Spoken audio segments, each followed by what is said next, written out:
Boa tarde a todos, sejam bem-vindos ao nosso sexto vídeo teológico, né?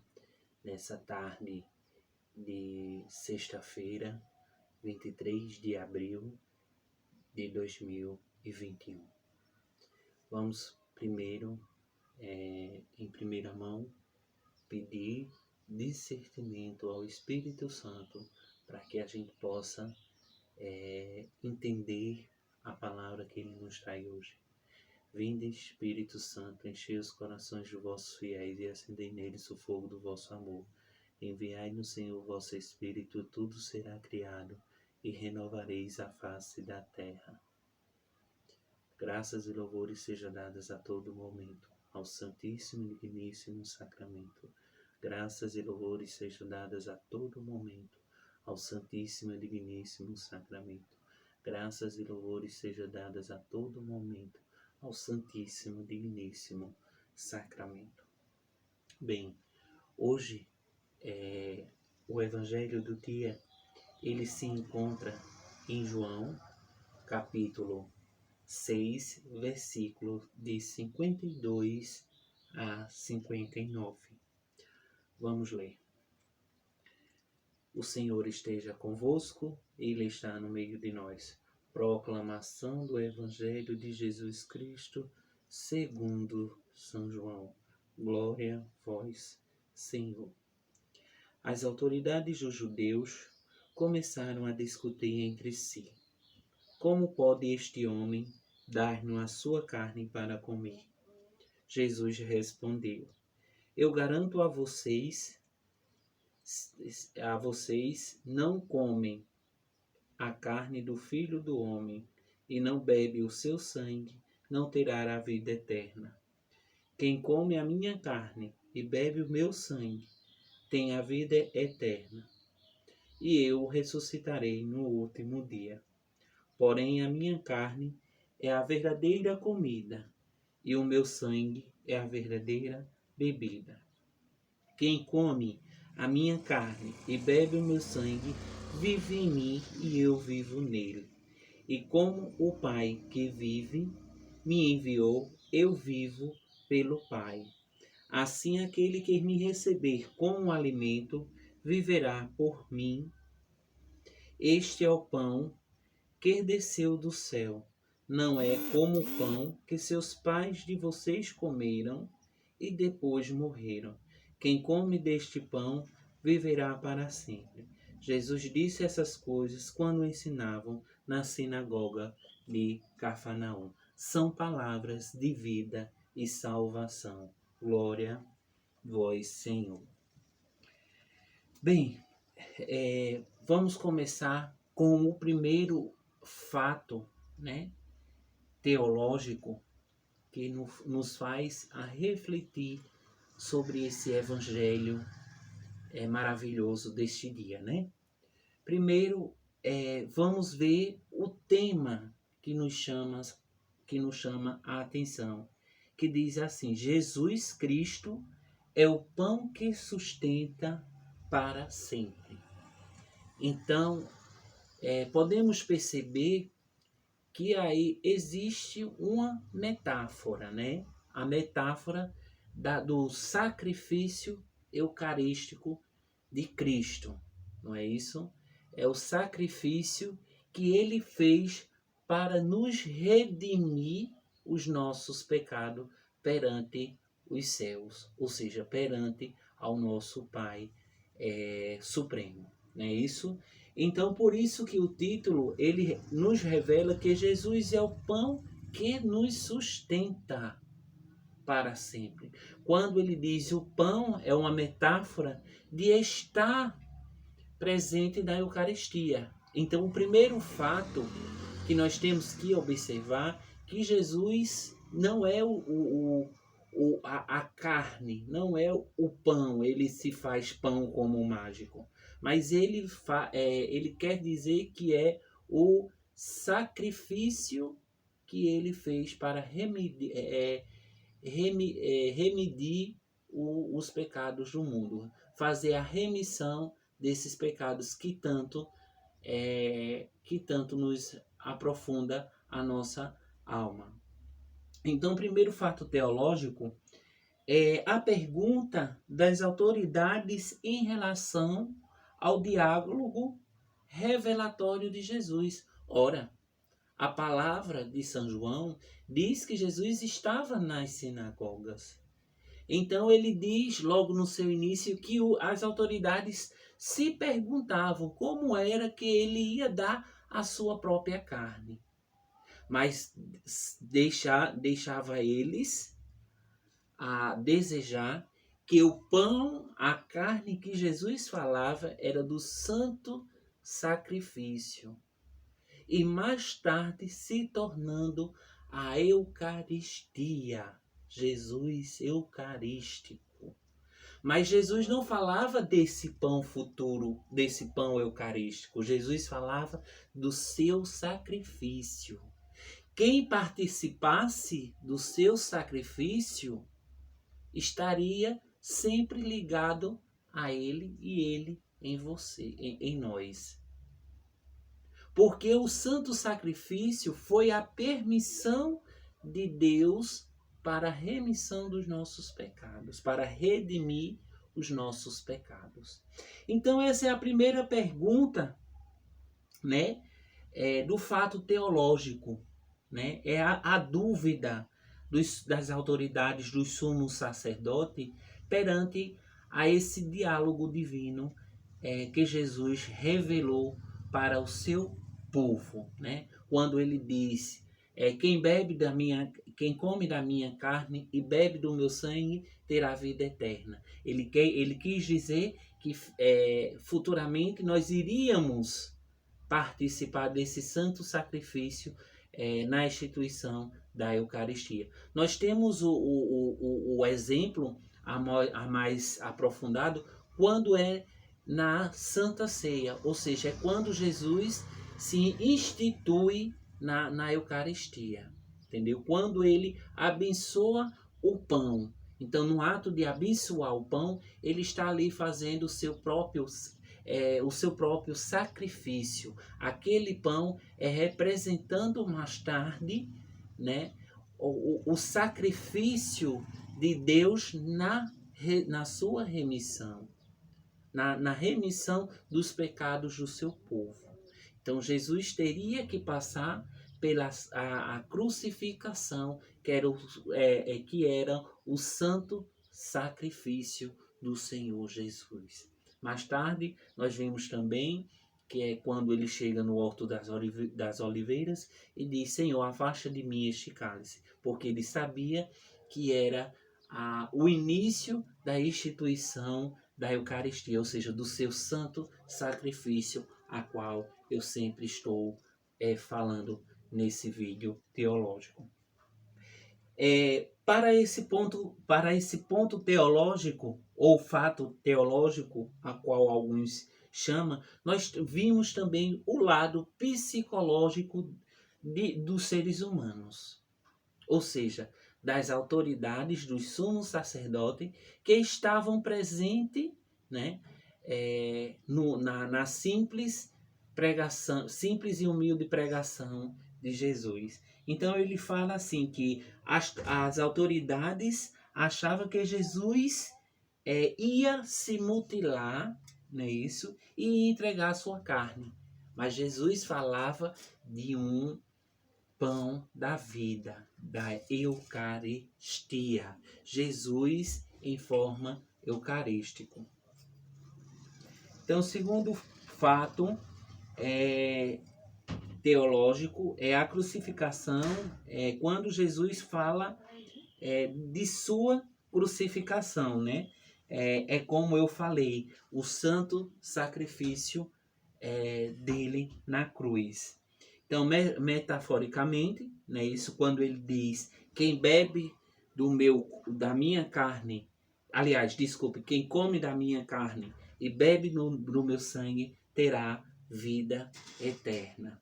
Não é isso? Então, é quando ele nos revela que ele vai estar presente na Eucaristia e no vinho apresentados na Santa Missa, no santo sacrifício do altar, não é isso?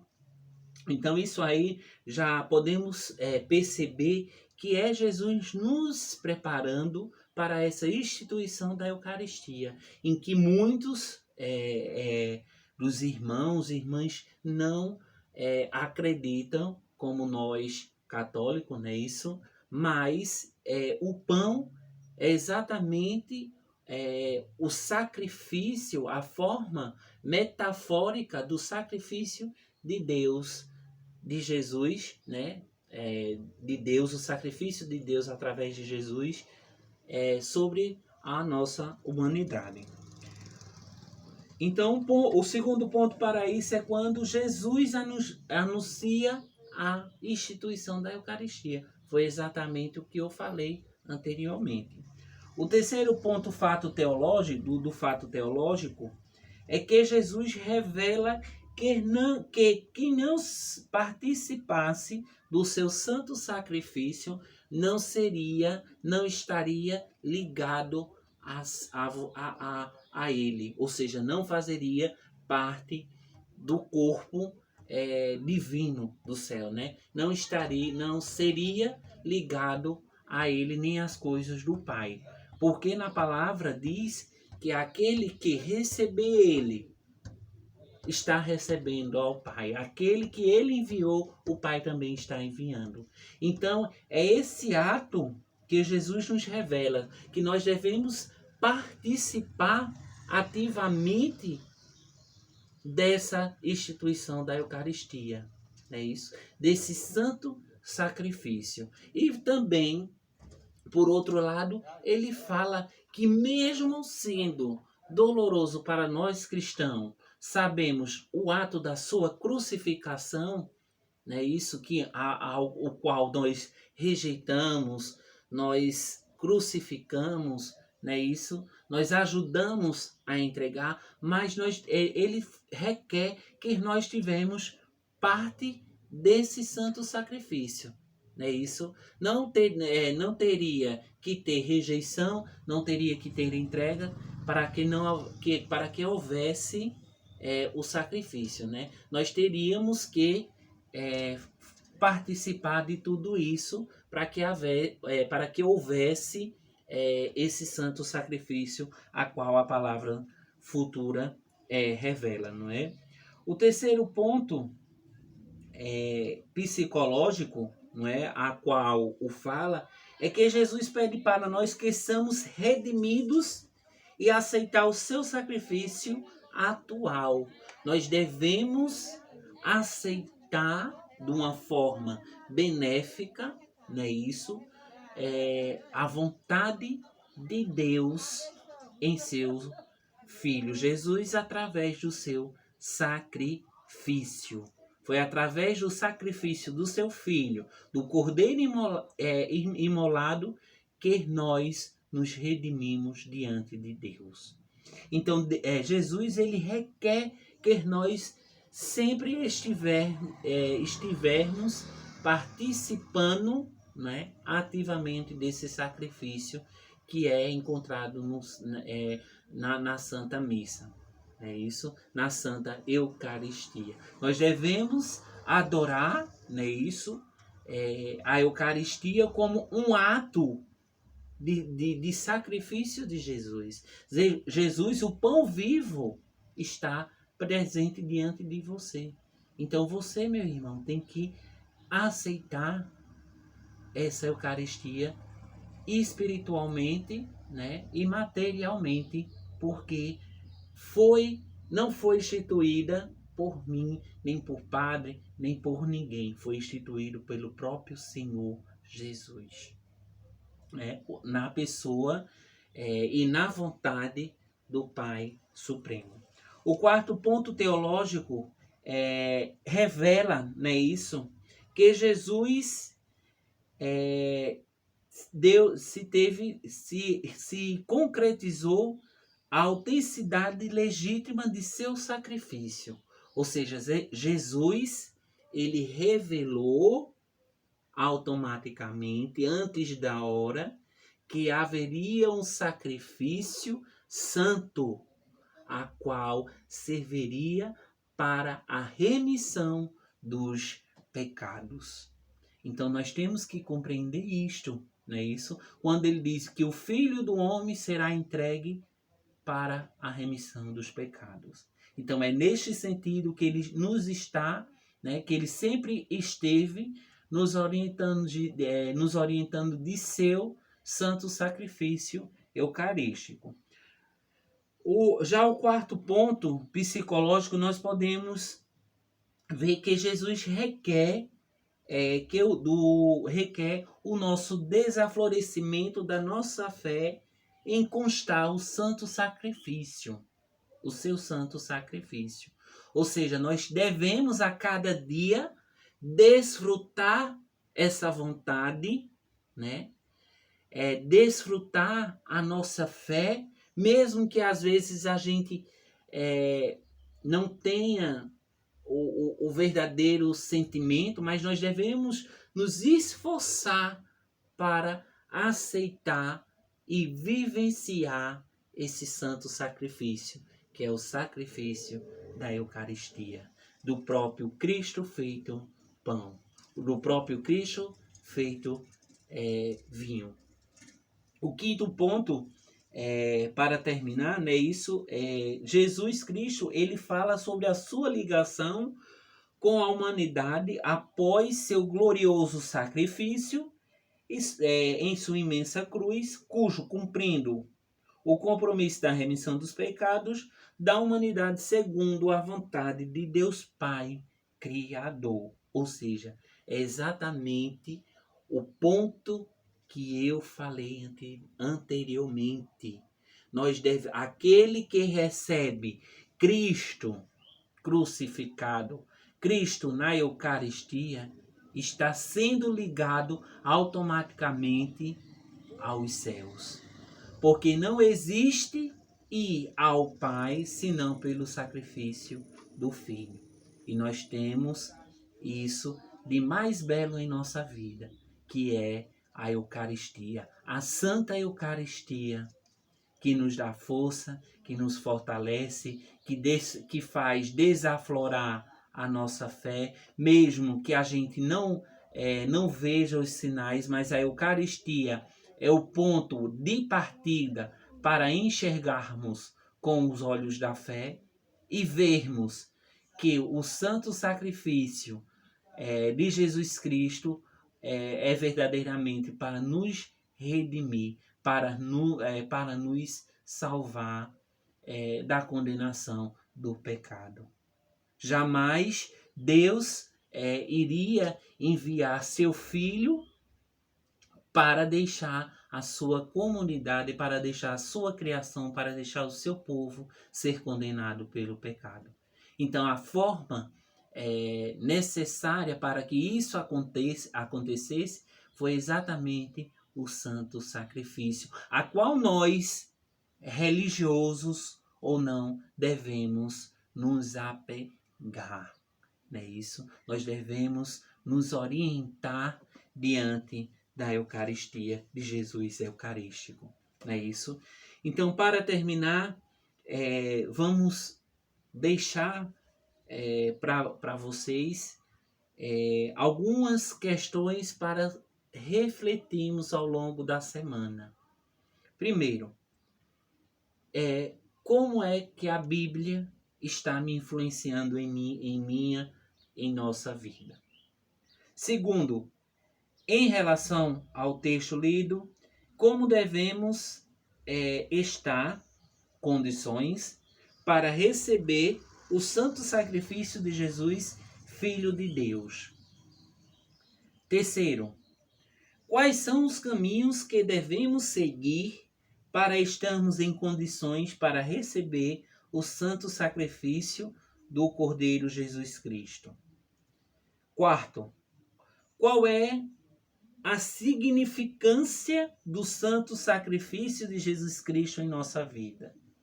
Quinto, quais são as dificuldades que me afastam do santo sacrifício de Jesus Cristo? Sexto, o que nos ressuscita ao participarmos do santo sacrifício de Cristo? ou seja, da Eucaristia, da oração eucarística na missa, o que nos faz renovar quando recebemos essa Eucaristia. Sétimo, quais são as nossas atitudes ao recebermos o santo sacrifício de Jesus Cristo? Oitavo, como devemos nos comportar após recebermos o sacrifício de Cristo?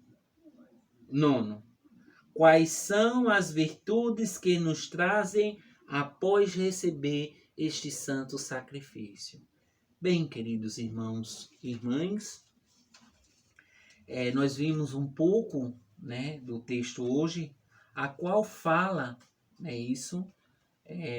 de um Jesus pronto, né, para se fazer pão, pronto para se fazer bebida, pronto para que através do seu ato houvesse ou haja uma remissão dos nossos pecados, e também nos ajuda a refletir de como nós estamos andando diante de Deus, diante da nossa fé. Então, se você que está em casa, que está me ouvindo, que está compartilhando, gostou desse vídeo, deixe lá seu ok, entendeu? Deixe também suas críticas,